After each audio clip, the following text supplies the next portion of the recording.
Hace algunos años, el 5 de agosto del 2010, en una ciudad chilena llamada Copiapó, hubo un derrumbe en una mina y unos mineros quedaron encerrados ahí en un refugio. ¿Se acuerdan cuántos eran? 33. A 600 metros de profundidad quedaron encerrados en un refugio. Cuando empieza el derrumbe, corren a ese lugar, tenían distintas tareas en esa mina y quedan ahí en ese refugio a 600 metros y estuvieron 69 días en ese lugar. ¿Alguna vez te has sentido desesperado? Yo creo que si le preguntamos a esta gente, ¿alguna vez se sintieron desesperados? Su mente directamente iría a ese momento donde el derrumbe empieza y donde quedan en ese lugar. Ellos sabían que estaban a 600 metros de la superficie. Ellos sabían que lo más probable es que no salieran de ese lugar. ¡Qué desesperación! Apenas algunas luces, apenas un poco de agua y de comida en ese refugio, pero sabiendo que era muy probable que nunca más volvieran a salir, que fueran muriendo uno a uno, que no vieran a su familia. ¡Qué desesperación en ese lugar! Quizás nosotros no hemos experimentado algo de eso, pero para cada uno de nosotros, nuestros derrumbes son nuestros derrumbes, ¿no? Y nuestras desesperaciones son nuestras desesperaciones. Y nuestra alma sufre porque lamentablemente en esta vida hay muchas cosas imprevistas. A veces sufrimos por causa de alguien más. Recién Maki nombró a Jonás. Jonás estaba en un barco y por culpa de Jonás, todos los que estaban tripulando ahí estaban desesperados porque el barco se hundía. Y era por culpa de alguien más, no era por algo que ellos hubieran hecho. A veces sufrimos y estamos en una desesperación por algo que hace alguien más. A veces son nuestras propias malas decisiones, a veces simplemente algunas cosas de la vida. Pero hoy vamos a conversar sobre la desesperación. Quizás alguno hoy mismo está en una situación desesperante. O quizás está en uno de esos buenos momentos donde todo brilla, todo sale bien. Pero saben que la vida tiene sus altos y sus bajos. Y de repente vienen esos derrumbes. Y no es para estar asustados, pero sí es para estar preparados, ¿sí? La vida tiene momentos desesperantes y nosotros como hijos de Dios no tenemos que ponernos en ese momento a ver qué hacemos, porque Dios dice que podemos estar preparados. Amén. ¿Qué es la desesperación? Una definición muy simple, pero para que empecemos a charlar en esta mañana. Una definición dice, es el estado emocional. ¿Es un estado qué? Estar desesperados es un estado ¿qué? Emocional, es una emoción, ¿sí? ¿Me va siguiendo? Es un estado emocional de alguien que por alguna razón ha perdido la tranquilidad o la esperanza. Es un estado emocional de alguien que por alguna razón, como decíamos recién, puede ser ajena, puede ser propia, pero por alguna razón ha perdido la tranquilidad y la esperanza. Y todos tenemos momentos en la vida donde experimentamos esa emoción, esa sensación de pérdida de tranquilidad y de esperanza. Quizás porque falla la salud propia o de un ser querido, quizás porque alguien te dice que ya no te ama, o porque no conseguís trabajo, o porque tenés trabajo pero tu ingreso no te alcanza para cubrir los gastos de tu familia, o puede ser por una mala noticia, la que sea.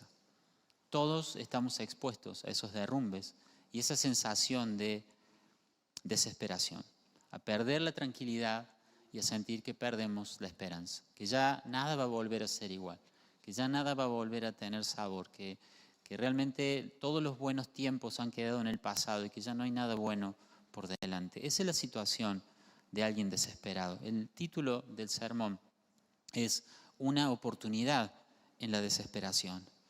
Una oportunidad en la desesperación. En cada situación desesperante hay una oportunidad para algo y ya vamos a ver para qué es en la palabra de Dios, ¿sí? Cuando nos sentimos desesperados, ¿te has sentido desesperado?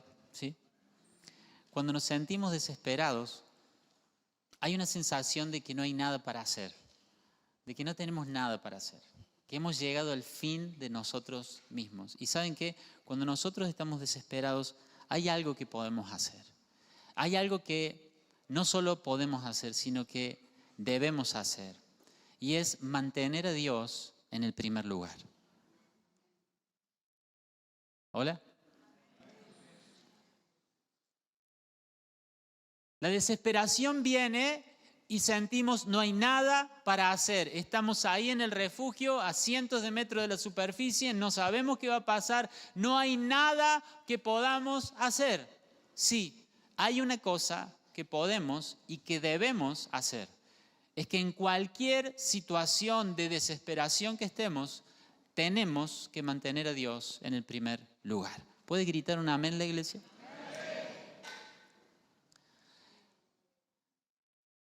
La idea con la que quisiera que avancemos esta mañana es: la desesperación no es un problema mientras mantengas a Dios en primer lugar. ¿Amén? Quiero que le mires a una o dos personas y le digas esta frase, como te salga, lo mejor posible. Pero la desesperación no es un problema. ¿Mientras qué? ¿Mientras tenga dinero? No. ¿Mientras qué? Mientras tenga amigos que estén ahí al lado mío, a veces no van a estar. Mientras tenga salud, no. La desesperación no es un problema mientras, ¿qué cosa, iglesia? Mantengamos a Dios, ¿dónde? En primer lugar. La desesperación empieza a ser realmente un problema cuando por causa de la desesperación nosotros bajamos a Dios de ese lugar de preeminencia y de superioridad en nuestra vida. Dos personas pueden enfrentar lo mismo. Dos personas pueden estar en el mismo lugar de foso de desesperación. Pero los problemas verdaderos no comienzan con la enfermedad, no comienzan con el despido, no comienzan cuando alguien hizo la valija y se fue. El problema verdadero, el problema real, empieza cuando nosotros, por causa de eso, sacamos a Dios del primer lugar de nuestra vida. Y en la desesperación, todos tenemos la tendencia a cambiar las prioridades. Si yo te pregunto, ¿sacarías a Dios del primer lugar en tu vida? El coro diría, no, Él es lo primero, Él es lo más importante. Pero en la desesperación tenemos esa tendencia. Personas que jamás pensaron que harían ciertas cosas, las hacen. ¿Por qué? Por causa de la desesperación. La Biblia habla de unos leprosos que estaban ahí a la puerta de la ciudad, y había un sitio ahí en Samaria, y adentro de la ciudad no había comida, la gente estaba muriendo, y ellos estaban en la puerta porque eran leprosos, y los leprosos estaban afuera del campamento, y había hambre y había muerte en la ciudad. ¿Por qué? Porque el ejército enemigo había sitiado la ciudad y no dejaba que entrara comida ni nada. Y ahí estaban en esa situación desesperante los 4 leprosos. 3 o 4 creo que eran, ¿no? Y entonces uno un día dice, bueno, a ver, si nos quedamos acá nos vamos a morir. Si entramos a la ciudad nos vamos a morir de hambre. Vamos al ejército enemigo, vamos al campamento del enemigo. Miren qué idea que tuvo, ¿no? Pero la desesperación nos hace hacer cosas que de otra manera no haríamos. Y saben que cuando llegan al lugar del campamento enemigo, ya Dios había echado fuera al enemigo. Y estos leprosos, que no sabían con qué se iban a encontrar, se encuentran con la mesa puesta, comida, ropa limpia, caballos ahí, 0 kilómetros para usar. No sé si son 0 kilómetros los caballos, pero yo me imagino algo. La desesperación tiene... Como es una emoción, la desesperación tiene la capacidad de empujarnos, de movernos en una dirección. Lo que nosotros no tenemos que permitir es que nos mueva en dirección opuesta al señorío de Cristo, opuesta a la voluntad de Dios. ¿Amén? Hay un ejemplo que quiero compartirles de un tal Esaú. ¿Quién me dice quién era Esaú? ¿Hijo de quién? ¿Hijo de Isaac, hermano de Jacob. ¿Ah? Bien, Esaú era hijo de Isaac, hermano de Jacob, ¿sí? Y dice Génesis 25, 28 en adelante, Isaac, o sea el papá, amaba a Esaú. Verso 29. Cierto día, mientras Jacob preparaba un guiso, Esaú regresó del desierto, agotado y hambriento. ¿Cómo estaba Esaú? Agotado y hambriento. Esaú le dijo a Jacob, me muero de hambre, dame un poco de ese guiso rojo. Y miren lo que dice ahora, así es como Esaú obtuvo su otro nombre, Edom, que significa rojo. Ahí vamos a hablar de eso. Muy bien, le dijo Jacob, mientras revolvía el guiso y le hacía sentir el aroma, ¿no? Pero dame a cambio tus derechos de hijo mayor. A ver, vamos despacio acá, ¿no? Llega el hermano Esaú era el primogénito, ¿sí? Como primogénito tenía un privilegio, por ser el hijo mayor, por ser el primer hijo, tenía un privilegio de la bendición del padre, un privilegio que tenía que ver con el pacto de Dios, con Abraham, con su padre Isaac, y después seguiría él. Estaba en la línea de bendición del pacto, de donde vendría el Mesías. ¡Qué privilegio! Pero él llega del campo muerto de hambre, desesperado de hambre, y le dice al hermano, dame un poco de comida. Y el hermano le dice, sí, te doy, sos mi hermano. Sos mi hermano.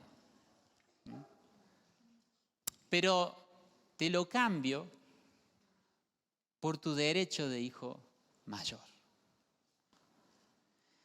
Y él respondió, mira, me estoy muriendo de hambre, dijo Esaú. ¿De qué me sirve ahora los derechos de hijo mayor? Esaú comió y luego se levantó y se fue.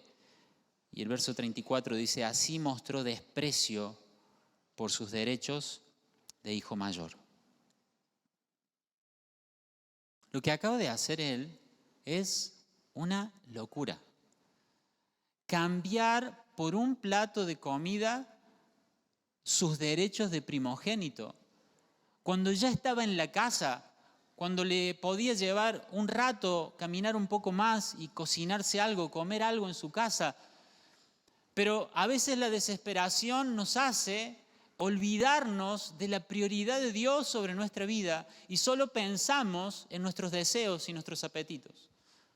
Una de las cartas apostólicas dice que la generación la generación de nuestro tiempo, tiene como Dios al vientre.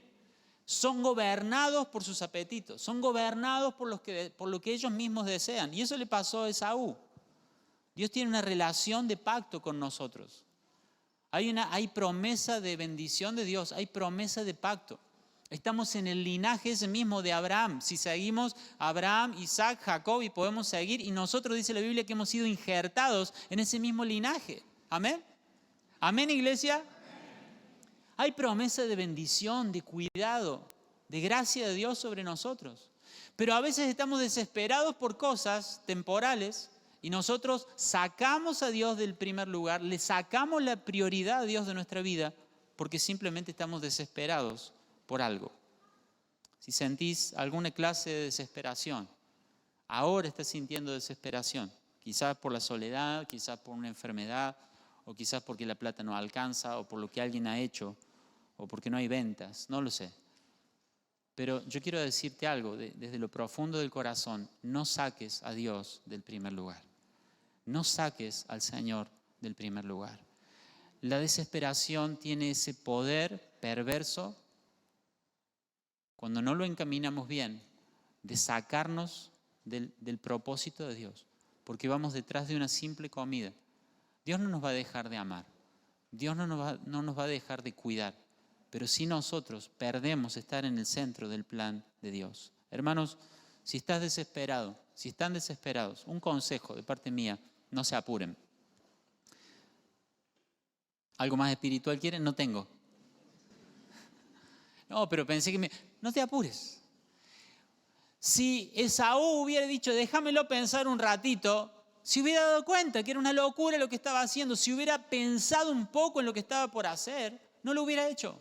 Si le hubiera consultado a alguien, che, mira, te hago una consulta. Vos sabés que yo soy el primogénito. Sí, ya sé. Bueno, vos sabés que tengo un cierto privilegio por ser el primogénito, pero tengo mucho hambre. Y mi hermano me ofrece el guiso ese que está moviendo ahí al lado mío, pero a cambio de mis derechos de primogénito. ¿Qué me aconsejas que haga? Seguro le hubieran dicho, no lo hagas.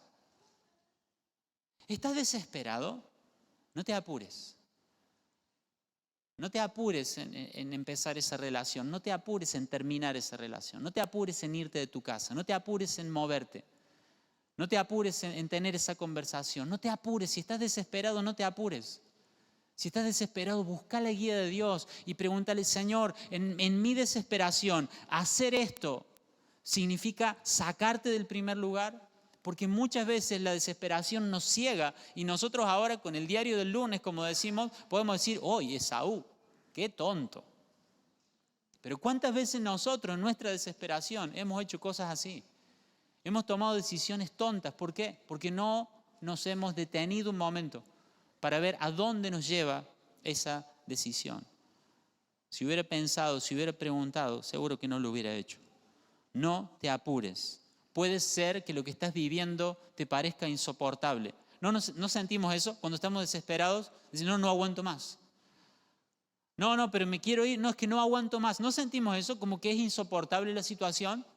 ¿No sentimos? Qué solo que me deja. ¿No sentimos eso? ¿Nunca han estado desesperados? ¿Por qué la gente llega a quitarse la vida por la desesperación? Porque siente que no lo soporta más. Pero ¿saben qué? Nosotros tenemos que confiar en la palabra de Dios. Él ha dicho que no va a permitir que venga una situación más fuerte de la que podamos soportar. Amén. No hay nada que venga sobre tu vida que no puedas soportar, porque ha pasado ese filtro de Dios, de fidelidad y de cuidado. Y si algo estás pasando hoy, Dios sabe que de su mano vos podés atravesar eso. ¿Alguien me dice amén? Pero nuestra mente piensa rápido y decimos, no lo soporto más. Y Esaú pensó que se iba a morir de hambre. Hasta donde yo veo, no sé, lo podemos googlear si quieren ahora mismo, pero nadie se muere de hambre por esperar una hora. Media hora, llegar a su casa, comer algo, pero según él ya era insoportable el hambre, estaba a punto de morir. Es muy probable que si ahora estás en una desesperación, eso que sentís que es insoportable, no sea tan insoportable. Solo quizás es necesario que te acerques más a la fuente de poder, de fuerza, de sabiduría y de esperanza. Amén. A veces el nivel de insoportabilidad, no existe la palabra, no existe. Pero el nivel de insoportabilidad de algo no tiene que ver tanto con el peso de la prueba, el peso de la desesperación, sino con que estamos caminando lejos de Dios. A veces eso que nos parece insoportable no es que sea tan insoportable, es que nosotros estamos demasiado débiles porque estamos caminando lejos de Dios. Amén. No te apures. Mira a dos personas y decir, no te apures. Es probable que de esas dos, una esté en alguna desesperación y lo vas a ayudar. No te apures. No te apures. No, pero no sabes lo que me está pasando. Con más razón. Con más razón, no te apures. Todas las decisiones que tomamos rápido, sin pensar, sin presentar delante de Dios, tienen el riesgo de ser malas decisiones. Y ¿saben qué? En la desesperación, quiero que escuches esto, en la desesperación muchas personas han negociado su futuro. Esaú negoció su futuro por causa de la desesperación. No negocies tu futuro, porque Dios ha prometido que tiene un futuro y una esperanza, como veíamos hace poco, que nos enseñaba Eduardo. Un futuro y una esperanza. Dios tiene planes para darnos cosas buenas, pero en medio de ese camino hay desesperaciones que van a tratar de sacarnos del camino correcto. La desesperación no es un problema mientras mantengas a Dios en primer lugar. Amén. Tu esfuerzo en la desesperación no tiene que ser por salir de la desesperación, sino por mantener a Dios en el reino y en el primer lugar de tu vida. Amén. ¿Qué es lo que deseamos en la desesperación? Salir de la desesperación. ¿Qué es lo que Dios está esperando que hagas en la desesperación? Que lo mantengas a Él en el primer lugar de tu vida. Pero cuando nosotros nos desenfocamos de lo primordial, que es que Él sea lo primero y lo más importante para nosotros, empezamos a decidir mal. Esaú, por esa desesperación, por ese hambre, lo sacó del primer lugar y arruinó su futuro, arruinó su destino. El deseo de Dios es que en la desesperación dependas de Él. Y quiero contrastar a Esaú con otra historia. Hoy vamos a hablar del hambre y de la sed, todo el tiempo, el sermón vamos a hablar del hambre, de la sed. Quiero contrastarlo con otra situación. Hay un profeta de Israel llamado Elías. ¿Hemos escuchado de Elías? ¿Sí? ¿Han leído de Elías? Elías, un gran profeta de Israel, pero anuncia que viene sequía sobre toda la nación por causa del pecado, y entonces se va a un lugar llamado Kerit y se queda en un arroyo, pero en ese arroyo el caudal de agua cada vez empieza a ser menor, claro, por causa de la sequía. Y en ese momento Dios le dice, bueno, ¿sabes qué? Quiero que vayas a un lugar llamado Sarepta, porque ahí hay una viuda a quien yo le he dado una orden de que te sustente. Y vamos a ver esa historia esta mañana. Dice Primera de Reyes 17, del 8 al 14. Presten atención a los detalles, por favor. Dice, luego el Señor dijo a Elías, vete a vivir a la aldea de Sarepta, que está cerca de la ciudad de Sidón. Yo le he ordenado. ¿Qué hizo Dios? Más fuerte, iglesia. ¿Qué hizo Dios? Le he ordenado a una viuda de allí que te alimente. Hermanos, en la época que estamos leyendo acá de la historia, en esa época en Israel, una viuda era una persona casi como sinónimo de pobre. La mujer raramente trabajaba en algo. No había sistema de previsional, ni pensiones, ni jubilaciones, ni nada de eso. Una viuda era casi decir sinónimo de pobre. Y Dios a su siervo, a su profeta le dice, yo le he dado la orden, y ahí habrá dicho Elías, ay, a alguien poderoso, no, a una viuda,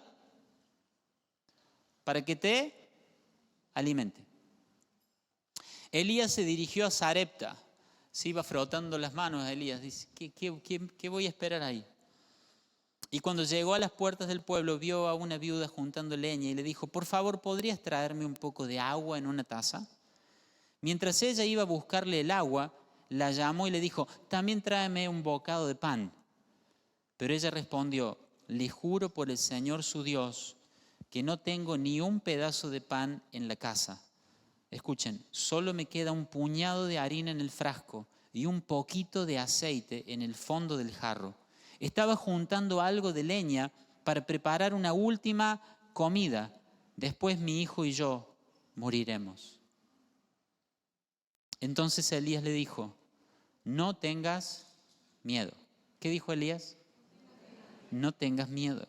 Sigue adelante y hace exactamente lo que acabas de decir, pero primero cocina un poco de pan para mí. Elías, ¿no escuchaste? Elías, ¿faltaste a la clase de empatía en la escuela de profetas? Te está diciendo que tiene apenas un puñado de harina y apenas un poquito del fondo del frasco de aceite, que va a ser el último pancito para ella y su hijo, y después se va a dejar morir por la sequía, por el hambre que había. Y Elías le dice, haz todo como has dicho, pero primero tráeme a mí. Dice luego, con lo que te sobre, prepara la comida para ti y tu hijo. Escuchen el versículo 14. Pues el Señor Dios de Israel dice, ¿quién dice? Elías dice, el profeta dice, ¿quién dice? El Señor Dios de Israel dice, siempre habrá harina y aceite de oliva en tus recipientes hasta que el Señor mande lluvia y vuelvan a crecer los cultivos. Amén. La situación de desesperación de Esaú no es nada comparado con esto, ¿o no? Esaú estaba desesperado, pero estaba a 10 pasos de su casa, donde podía comer lo que quisiera. Esta mujer estaba realmente en desesperación, haciendo la última comida para ella y para su hijo y esperar morirse. Y sin embargo, parece una locura. Pero ¿saben qué? Ella en su desesperación no movió a Dios del primer lugar. ¿Puede decir amén la iglesia? Pero ¿cómo es que no movió a Dios del primer lugar? Claro, porque ¿quién le había ordenado a esta mujer que alimentara al profeta? El Señor.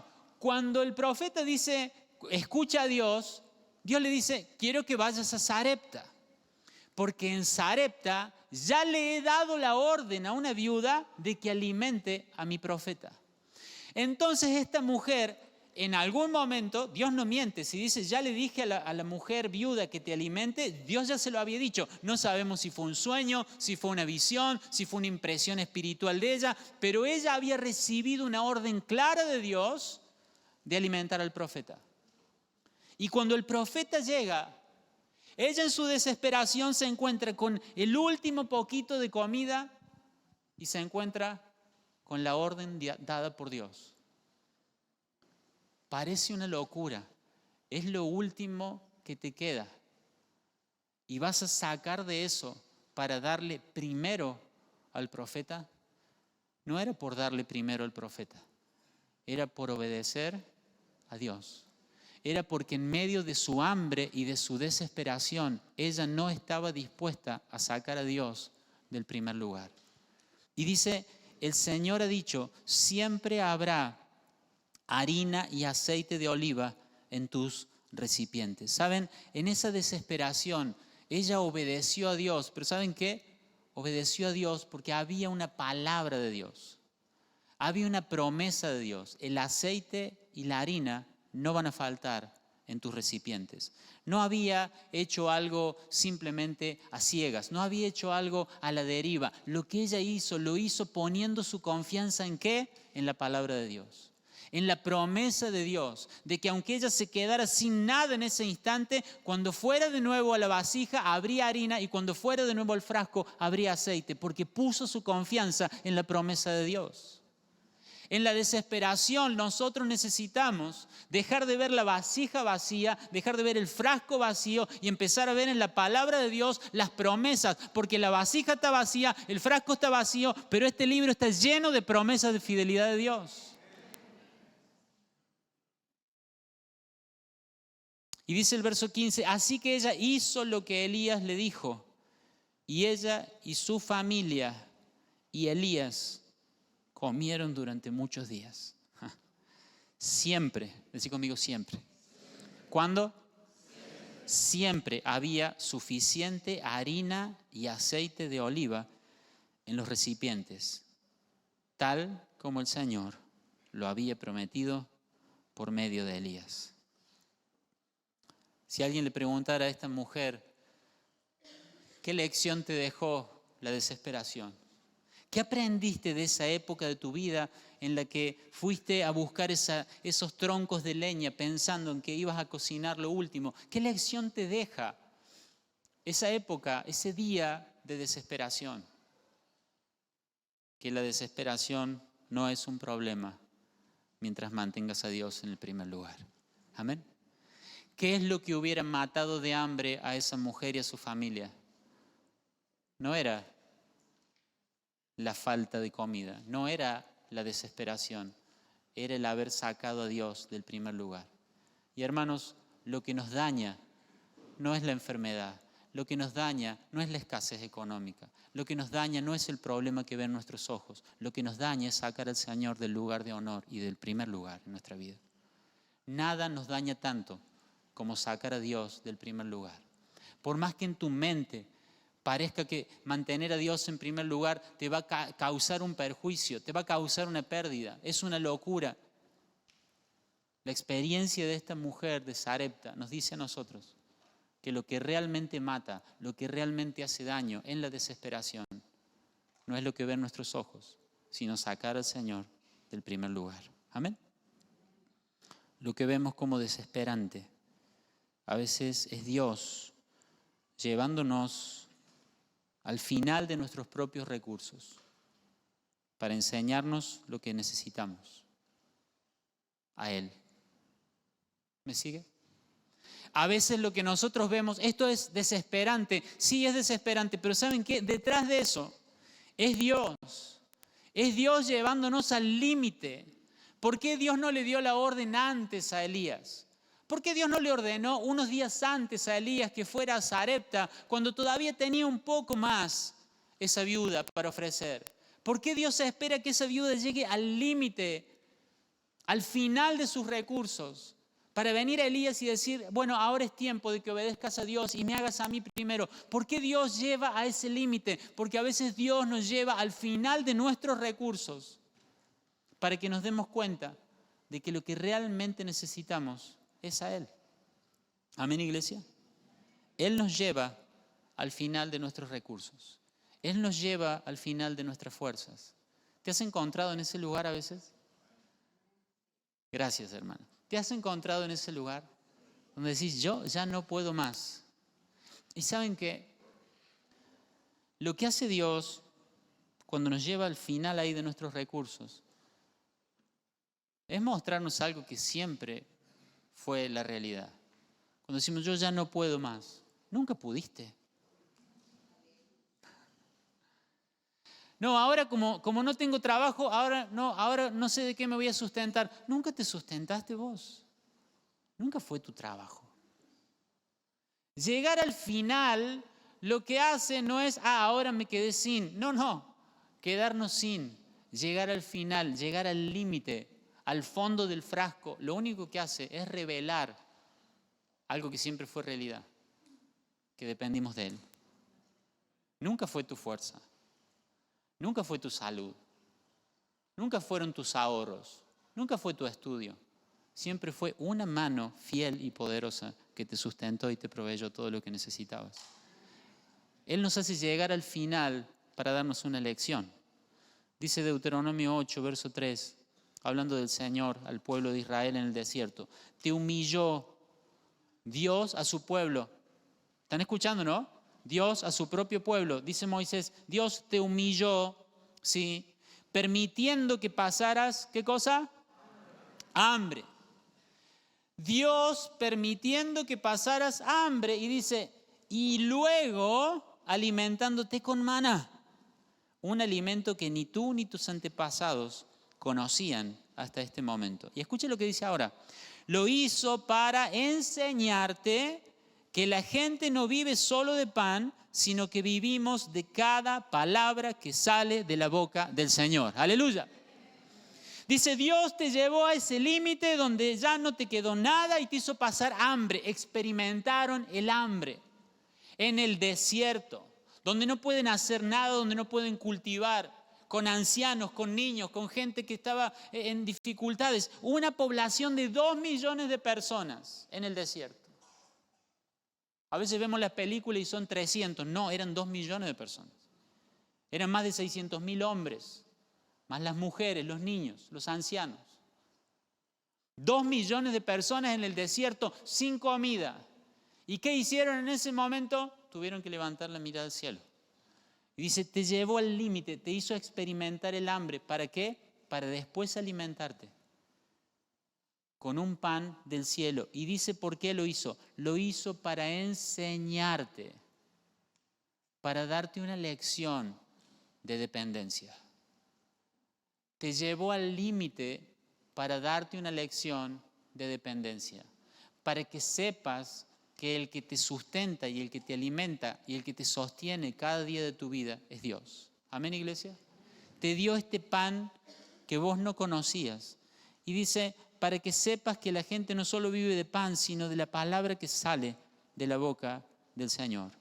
Lo que les estaba enseñando en ese momento era a depender de la palabra de Dios. Y en la desesperación, vos y yo necesitamos depender de una sola cosa, de la palabra de Dios. En la desesperación tenemos que decir, yo, Señor, te voy a mantener en el primer lugar. ¿Y a qué me voy a aferrar? No me puedo aferrar a nada mío, me voy a aferrar a tu palabra. Porque va a pasar el cielo y va a pasar la tierra, pero tu palabra va a seguir firme. Si tengo algo de qué aferrarme, si tengo algo a qué asirme en el momento de desesperación y de desolación, es a tu palabra. Porque tu palabra es una roca, tu palabra es firme, tu palabra es un ancla para mi corazón. ¿De qué me voy a aferrar? Sino de la palabra de Dios. Amén. Dice el verso 4, 16:4 de Éxodo. Entonces el Señor le dijo a Moisés, mira, haré llover alimento del cielo para ustedes. Cada día, la gente podrá salir a recoger todo el alimento necesario. ¿Para cuándo? para ese día. El Señor dice, no, acá ustedes no van a poder producir nada. Ustedes no van a poder sustentarse a sí mismos.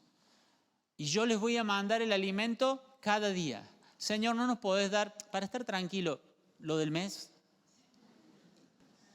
Hacemos más simple. Salimos una vez, juntamos todo y estamos tranquilos. Entonces miramos la alacena y decimos, tenemos para todo el mes. No, dice Dios. Vamos a trabajar algo llamado dependencia. ¿De qué vivían? Cuando estos hebreos agarraban y llegaba la noche ahí en el desierto y se sentaban y veían la vasija vacía y decía, ¿dónde está nuestra esperanza? Cuando hacían dormir a sus niños, cuando estaban sus abuelos ahí en las tiendas que habían armado en el desierto, estamos en el desierto, 2 millones de personas. ¿Dónde está nuestra esperanza de que mañana no vamos a morir de hambre? Nuestra esperanza no está en el pan de las alacenas. Nuestra esperanza está en la palabra que salió de la boca de nuestro Padre. Él dijo que nos iba a dar el pan cada día. ¿Dónde está nuestra esperanza? En lo que Dios ha dicho. ¿Dónde está tu esperanza? En lo que Dios ha dicho. A veces Dios te lleva al punto donde la alacena se vacía, donde la fuerza te falta, donde la gente te traiciona, te lleva al límite de todo lo tuyo para que te des cuenta de una realidad que siempre existió. Vivís de la fidelidad de tu Dios. Vivís de la palabra que salió de la boca de tu Dios. Nunca te dejaré, nunca te desampararé. Podemos ver todo vacío, pero nos podemos aferrar a esa palabra. Mientras Dios siga estando en el primer lugar en tu vida, vos podés aferrarte a esa palabra. Pero cuando nosotros dejamos a Dios de lado, junto con Él dejamos su palabra, junto con Él dejamos sus promesas y empezamos a suplir por nuestras propias capacidades. Y empezamos a hacer nuestras propias negociaciones, que lo único que hacen es hacernos perder el futuro. Pero hermano, en la desesperación, tu única esperanza es la palabra de Dios. Tu único sustento es la palabra de Dios. No lo saques de ese primer lugar. Amén. No podemos hacer nada, pero es ahí cuando nos damos cuenta de que dependemos de la fidelidad de Dios. Si hoy estás desesperado, no tomes una decisión apresurada. Y cuando vas a decidir algo, pensá, esto que voy a decidir, esto que estoy pensando hacer, ¿saca a Dios del primer lugar de mi vida? Porque si lo saca de ese primer lugar, yo no lo voy a hacer. Prefiero darle lo último que tengo al profeta, prefiero dar mi último paso en obediencia a Dios, pero yo no voy a sacar a Dios del primer lugar, porque en la desesperación el problema es sacar a Dios del primer lugar. Amén. No es la falta de dinero, no es la falta de salud. No es la falta de alguien con quien compartir la vida. No es la falta de oportunidades laborales. En la desesperación el problema es sacar a Dios de su lugar. Y quiero ir un paso más allá y con esto terminar. Quiero que oremos esta mañana. A veces en la desesperación hacemos cosas que nunca pensamos que íbamos a hacer, ¿no? Y saben que, volviendo a la historia de los mineros, ahí en ese grupo de 33 mineros, había un creyente, había un hijo de Dios que se llama José Enríquez. Y esta gente en la desesperación le dijo, José, ¿podés guiarnos a orar? Ah, bueno, sí. José, ¿podés enseñarnos a cantar algunas canciones a Dios? Sí. ¿Cuándo ellos le iban a pedir a José que orara? ¿Cuándo ellos le iban a pedir a José que bendiga ese poquito alimento que había en el cajón? ¿Cuándo le iban a pedir a José que les enseñara canciones? Pero ¿saben qué? José empezó a orar y José empezó a enseñarles canciones y José empezó a bendecirlos y empezó a invocar a Dios y empezó a poner a Dios en el primer lugar. Y ya había unas reuniones de oración ahí, cuentan que yo me imagino. ¿Por qué ese lugar se convirtió en un lugar donde muchos le rindieron su corazón a Dios? ¿Por qué ese lugar se convirtió en un lugar donde la presencia de Dios se manifestó? Porque el Señor dice, acérquense a mí y yo me acercaré a ustedes. A veces en la desesperación hacemos lo que sin la desesperación no hacemos, acercarnos a Dios. Sin la desesperación, ellos no tenían ningún interés en Dios. Ellos no le pedían nada a ese cristiano evangélico que andaba por ahí trabajando con ellos, ahí en las minas. No, pero cuando llega la desesperación, Ellos se dan cuenta de que necesitan de Dios. Y empiezan a orar. Y empieza a haber salvación ahí en ese lugar. Había tiempos de oración y de adoración. Y este hombre cuenta el testimonio. Hay un libro sobre esto y un par de películas también. Y él dice, en un momento que estaban orando, la gente empezó a confesar sus pecados. ¡Wow! Uno empezó a contar que no había sido un buen padre. Otro empezó a hablar de sus problemas con el alcohol. Otro empezó a decir, yo he sido violento toda mi vida. ¿Por qué? Porque ahí en la desesperación hacemos cosas que de otra forma no haríamos. Dios nos lleva a la desesperación, no porque quiera vernos desesperados, sino porque nosotros a veces necesitamos estar desesperados para buscar a Dios. Nuestra naturaleza a veces es tan arrogante, es tan soberbia. Somos tan ciegos, tan autosuficientes, que hasta que no estamos arrinconados por una desesperación, no miramos a Dios.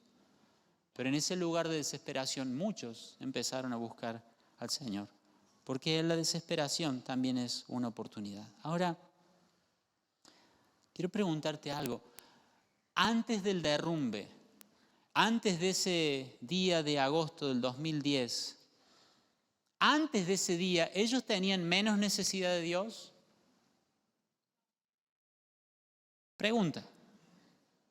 Díganlo tranquilos. No.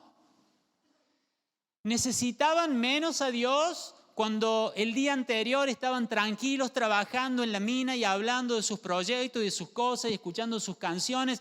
¿Tenían menos necesidad de Dios que ese día del derrumbe? No. No tenían menos necesidad. Siempre estamos desesperados por Dios, aunque a veces no lo sentimos. Siempre estamos desesperados por Dios, aunque a veces no lo sentimos. Siempre tu alma está desesperadamente necesitada de Dios, aunque a veces no lo sentís. Pero llega un momento de tu vida, llega un momento en la historia donde aparece una situación que te hace sentir la desesperación, sentir la necesidad y decís, necesito a Dios. No necesitas a Dios más que ayer, ni más que hace un año. Pero ahora hay una situación que te hace dar cuenta cuánto siempre has necesitado al Señor. Tu alma siempre tiene sed de Dios. Tu alma siempre tiene hambre de Dios. El problema es que nosotros vamos saciando nuestra alma con cosas que no sacian. Vamos supliendo las necesidades del alma con lo que no suple realmente la necesidad y el hambre del alma, hasta que llegue ese momento donde todos nuestros recursos se acaban y nos damos cuenta de que lo que nuestra alma necesita es Dios. Siempre estamos necesitados de Dios. Las situaciones lo que hacen es exponer esa necesidad. Tu desesperación no crea una necesidad de Dios. Tu desesperación te hace dar cuenta de lo que siempre necesitaste. David escribe un salmo, el Salmo 63. Si me quieren acompañar los chicos.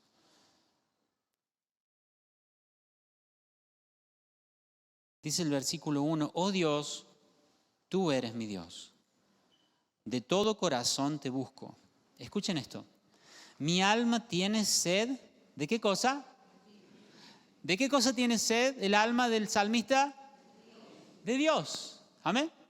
Dice, todo mi cuerpo te anhela en esta tierra reseca y agotada donde no hay agua. Este salmo lo escribe David estando en el desierto de Judá, un desierto terrible. Y puede ser que estuviera huyendo de Saúl, porque cuando huyó de Saúl fue a ese lugar, pero lo más probable, porque él se llama a sí mismo rey en ese salmo, lo más probable es que sea cuando está huyendo de Absalón, su propio hijo. La desesperación de David de estar huyendo al desierto, pensando que lo quiere matar su propio hijo, que se ha revelado su propio hijo. Y en ese momento David no dice que su alma tiene sed de volver al palacio. Su alma tiene sed de ver que sus enemigos retrocedan o de ver que Absalón cambie de opinión. No dice que su cuerpo tiene sed de agua. No dice que tiene sed de venganza. No dice que tiene sed ni hambre de nada. Dice, mi alma tiene sed de ti.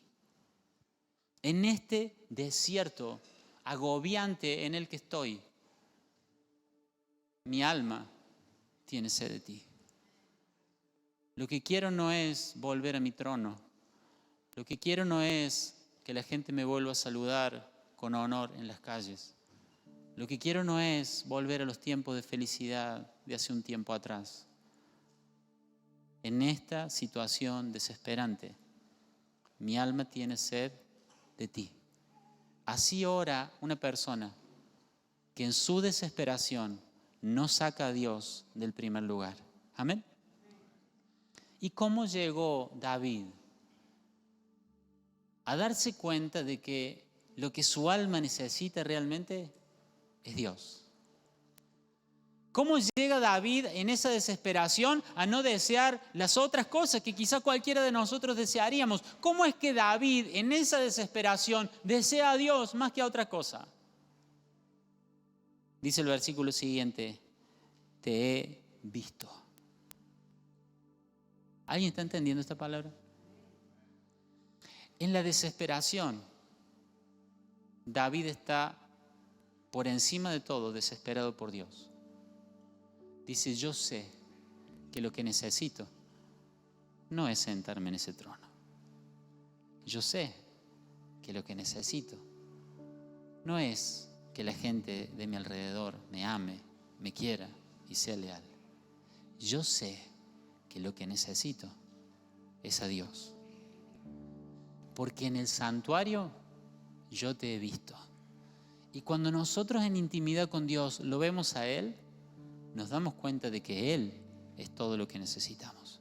Hay gente que puede decir, vos lo que necesitas es esto. Vos lo que necesitas es aquello. Vos lo que necesitas, David, es una buena estrategia para recuperar tu trono. David dice, no. Yo de lo que tengo sed, lo que yo realmente necesito, no es poder, no es una corona en mi cabeza, no es el aplauso de la gente, no son victorias militares. Yo lo que en realidad necesito es a Dios. Hay gente que puede decir, yo lo que necesito es salud.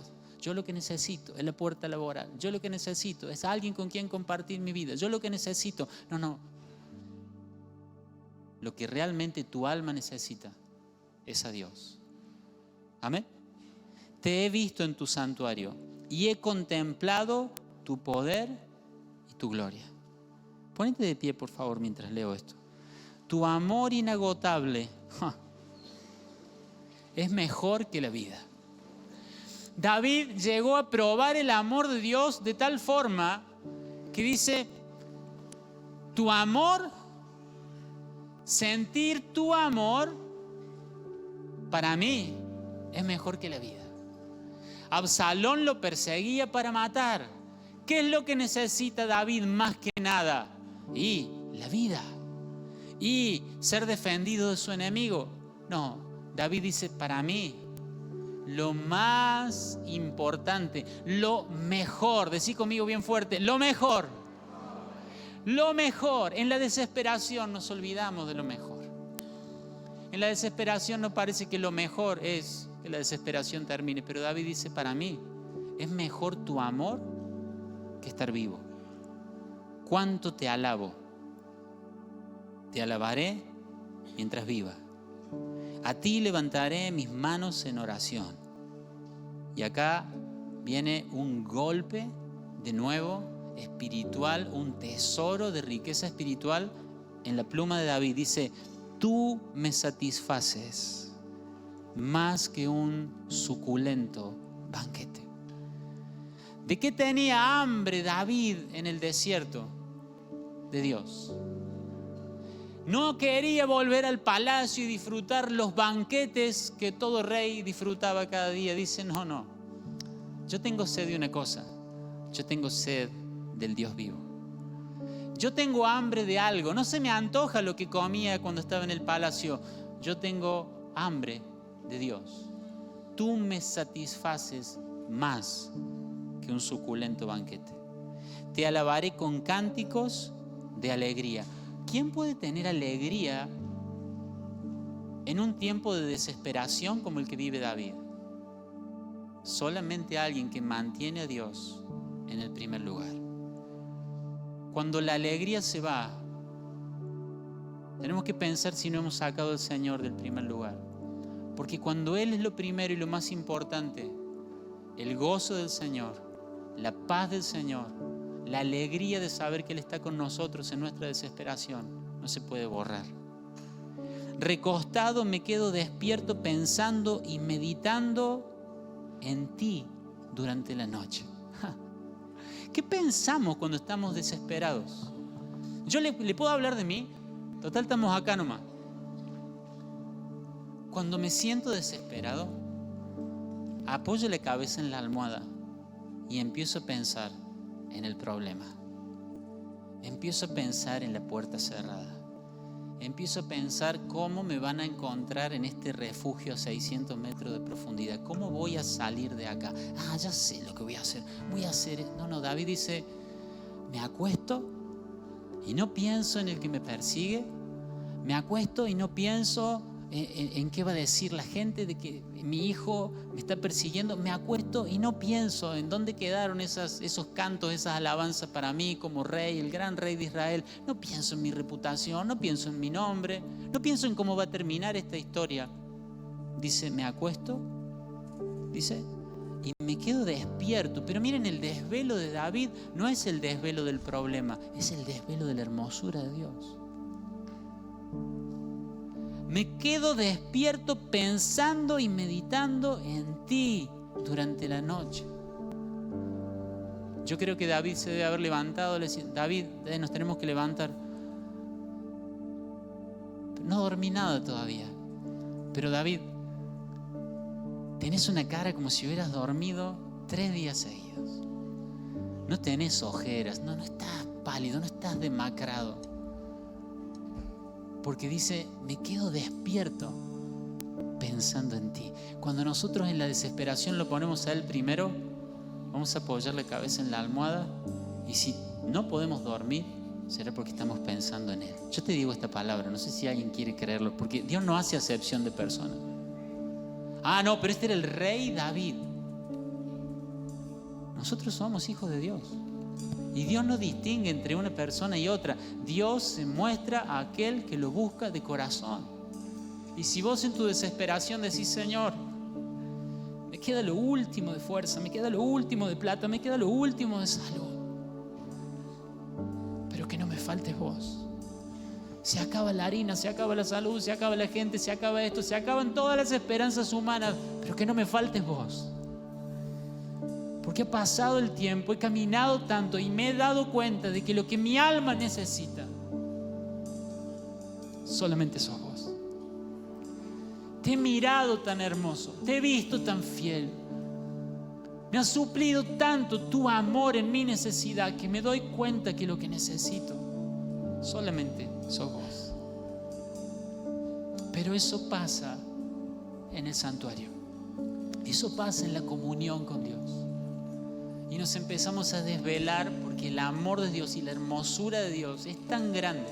Es como mirar el sol al mediodía y después queremos mirar otra cosa y no podemos ver nada porque hemos visto esa luz admirable que queda grabada en nuestros ojos. Cuando hemos contemplado la hermosura de Dios, miramos el problema y no podemos ver el problema, miramos a Dios. El problema está, no lo negamos, pero hay algo en nuestros ojos espirituales, la hermosura de Jesucristo. La fidelidad de Dios, su poder y su gloria. Dice, he visto en intimidad tu poder y tu gloria. Mi hijo me persigue, es algo terrible, lloro por eso, me da pena Absalón.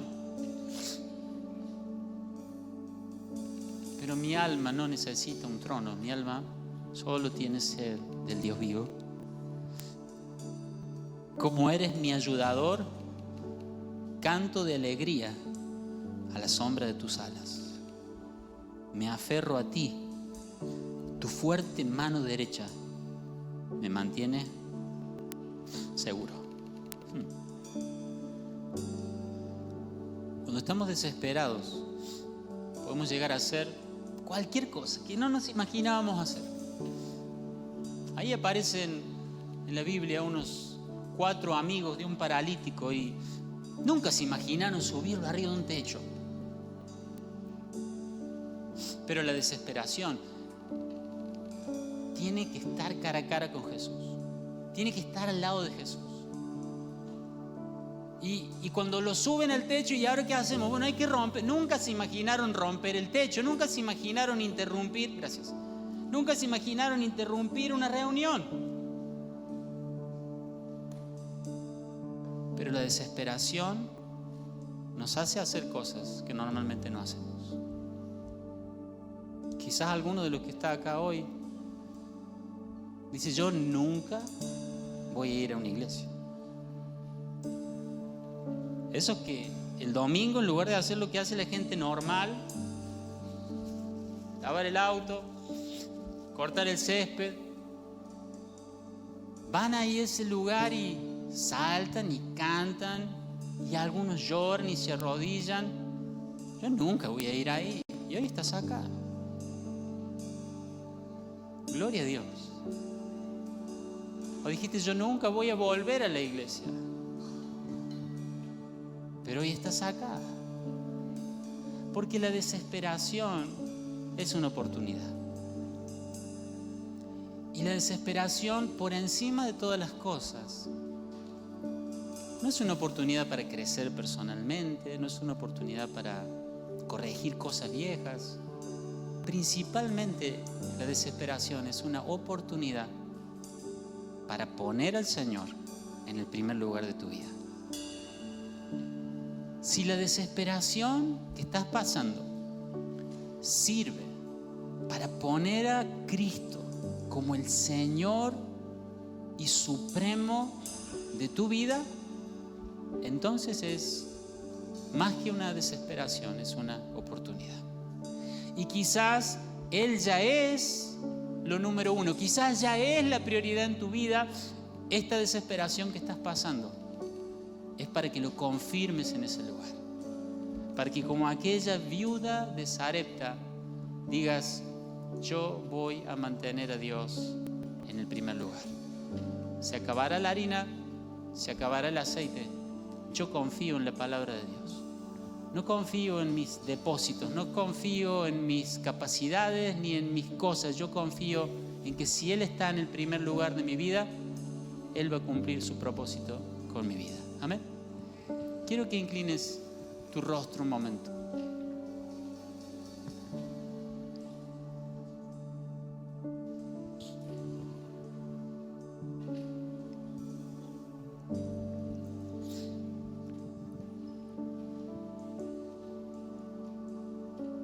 La desesperación no es un problema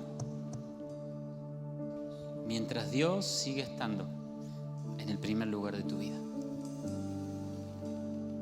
¿Está Dios en el primer lugar de tu vida? ¿Es Él lo primero y lo más importante en tu vida?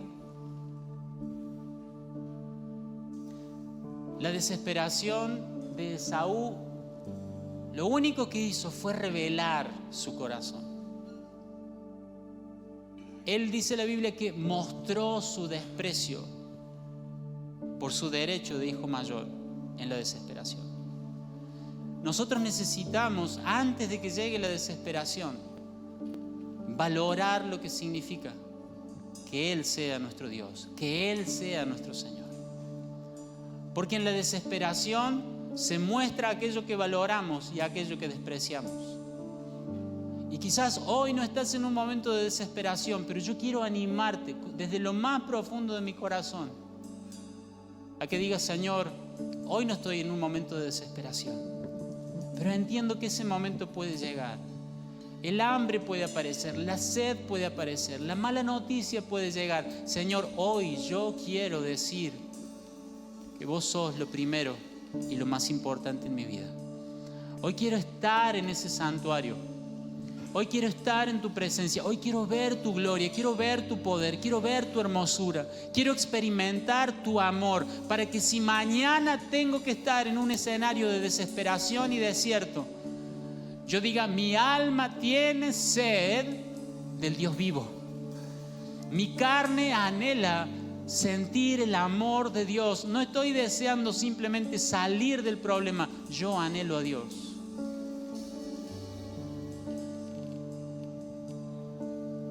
Yo sé que mi alma siempre, siempre te necesita, Señor. A veces necesito llegar al límite, a la desesperación para darme cuenta, pero mi alma siempre te necesita. Como aquellos mineros, el día antes del derrumbe te necesitaban, pero el día del derrumbe se dieron cuenta que te necesitaban.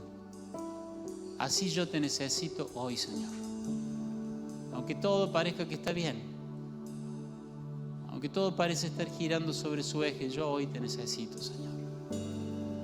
Yo quiero animarte, si hoy no estás en un momento de desesperación, yo quiero animarte que hagas esta oración sincera delante de Dios. Señor, yo hoy te necesito. Yo hoy te necesito con desesperación. No tengo desesperaciones quizás económicas, quizás de salud o quizás en mi familia, pero mi alma clama por ti. Mi alma brama como el ciervo que brama por las aguas en el desierto. Así brama mi alma por ti, Señor. Como el ciervo en el desierto brama y busca por la corriente de las aguas, así clama mi alma por vos, Señor. Aunque mis ojos no vean necesidad, mi alma te necesita desesperadamente. Aunque ahora tengo una casa donde volver, tengo un vehículo, tengo un trabajo, tengo estabilidad, tengo gente que me ama, mi alma te necesita desesperadamente, Señor.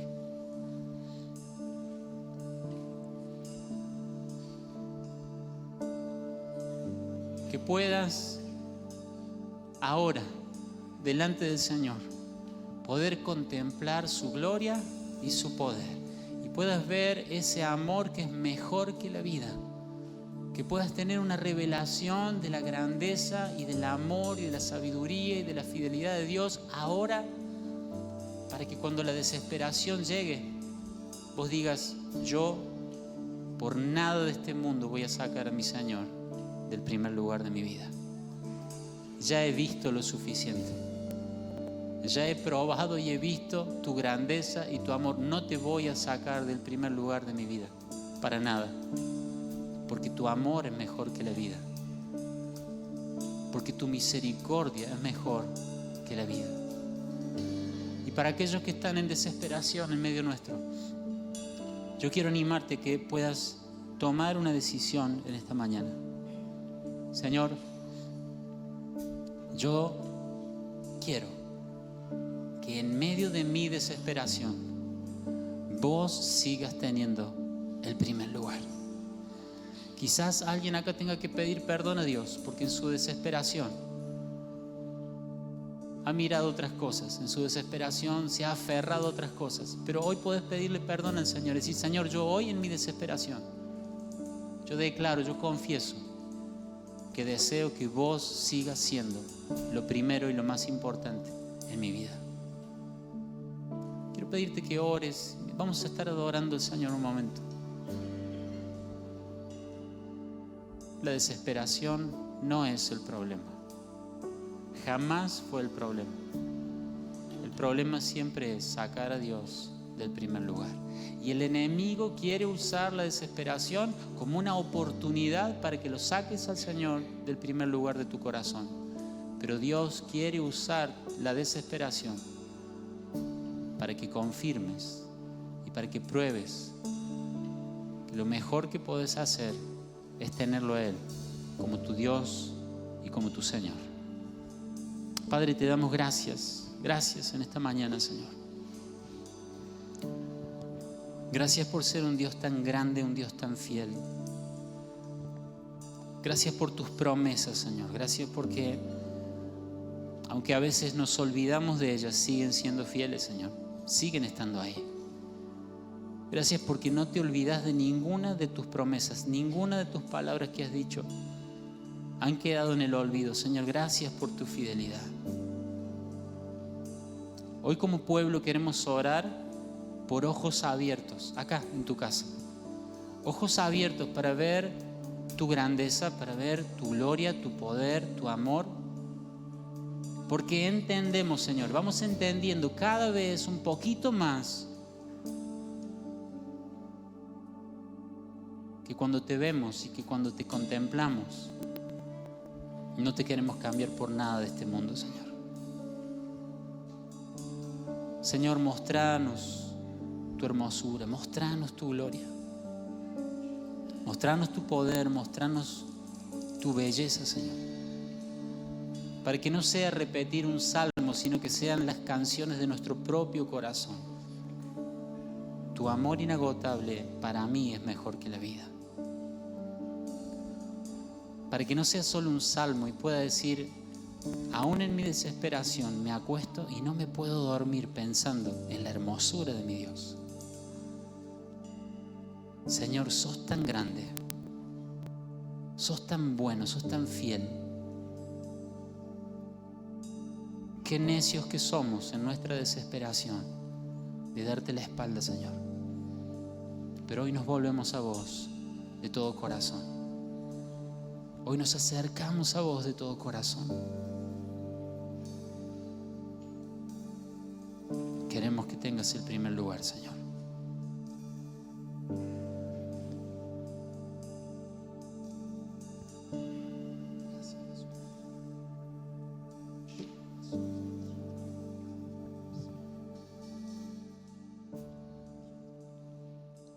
Este es tu aliento en mí.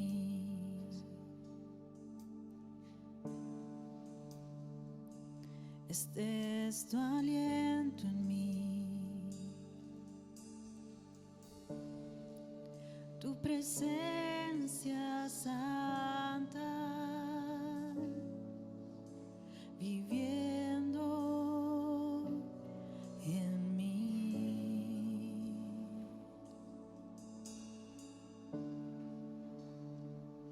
Este es mi pan de hoy.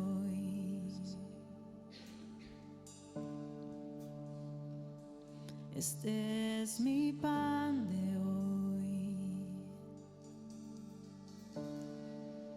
Tu palabra santa, hablándome a mí. Este es tu aliento. Este es tu aliento en mí.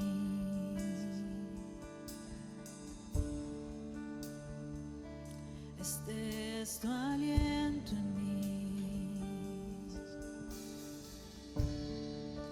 Tu presencia santa, viviendo en mí.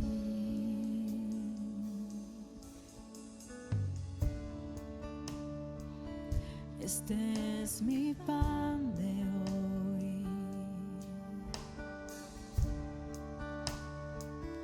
Este es mi pan de hoy.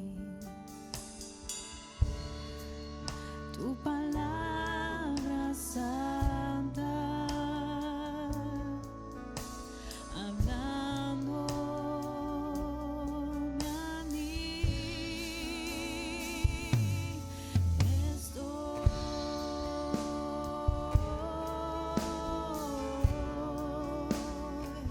desesperado por ti. Oh,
promesas son nuestro pan diario, Señor. Esa palabra que sale de tu boca, Padre, ese es nuestro pan de cada día. No necesitamos nuestra fuerza, nuestros recursos. No necesitamos nuestra sabiduría, nuestras capacidades. Cada noche vemos esas canastas vacías, pero sabemos que hay una palabra de nuestro Padre que ha prometido que al día siguiente Él las volvería a llenar. Tu fuerza va a volver, tu ánimo va a volver, tu paz va a volver, tu esperanza va a volver. Él es el Dios que continuamente va llenando nuestras vasijas. Él es el Dios que dijo, que habló, que prometió. Y por más que a la noche parezca la vasija vacía, a la mañana volverá a estar llena. No hay de qué preocuparnos. Él dijo que aunque pasemos por el agua, no nos íbamos a hundir. Y aunque atravesáramos la llama no iba a arder en nosotros, porque Él estaría con nosotros en el fuego y en la inundación. Señor, hoy confesamos que en nuestras desesperaciones vos seguirás teniendo el primer lugar. Hoy confesamos como una aspiración de nuestro corazón de que no nos vamos a mover de ese lugar donde te podemos ver y te podemos anhelar. Señor, que no te queremos dar la espalda por más problemas, por más adversidad. Señor, hoy queremos que esta canción sea real para nosotros. Nuestra verdadera desesperación, la desesperación verdadera, real de nuestra alma, es por ti, es por tu presencia. Tu amor es mejor que la vida.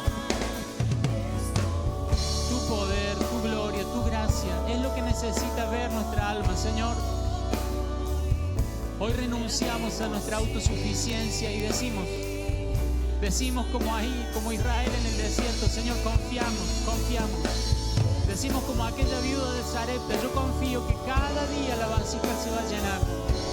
En nuestra desesperación nos vas a dar la fuerza, nos vas a dar la paz. Es más, nos vas a dar lo que el mundo no nos puede dar en la desesperación. Nos vas a dar gozo, nos vas a dar alegría, nos vas a dar esperanza. Perdón, Señor. Perdón por las veces que dudamos de que sos el Dios que todos los días llena nuestras vasijas vacías. Perdón por correr con nuestras vasijas a los lugares equivocados. Hoy dejamos todas nuestras vasijas, todas nuestras necesidades y preocupaciones a tus pies y te adoramos. Te alabamos porque estamos entendiendo un poquito más que vivimos de las palabras que salen de tu boca. Señor, gracias.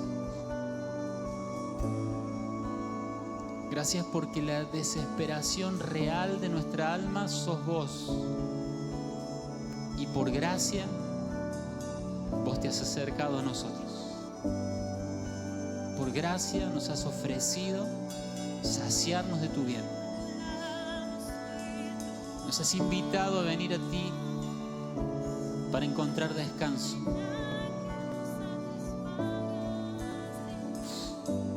Nos has invitado a tu mesa, Señor. Nos has invitado y has puesto mesa delante de nosotros para el banquete que nuestra alma sí necesita. El banquete de tu gracia, de tu favor, el banquete de tus promesas. Vos preparas mesa para nosotros delante de nuestros angustiadores. Es tu vara y tu callado que nos dan aliento en medio de la oscuridad. Es ese sonido en medio de la oscuridad que, aunque no vemos a nuestro pastor, escuchamos su vara y su callado golpeando las rocas delante nuestro, caminando delante nuestro.